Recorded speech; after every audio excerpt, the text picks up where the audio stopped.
महिषासूर तो असुर मातला धरून कुभाव, तुळजा भवानी माता प्रगटली करण्यानी भाव.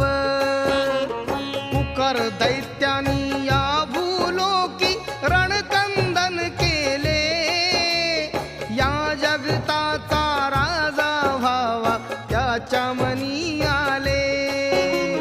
शिवशंभूची बघा तयाने आराधना केली, तपो साधना ती तयाची फलदायी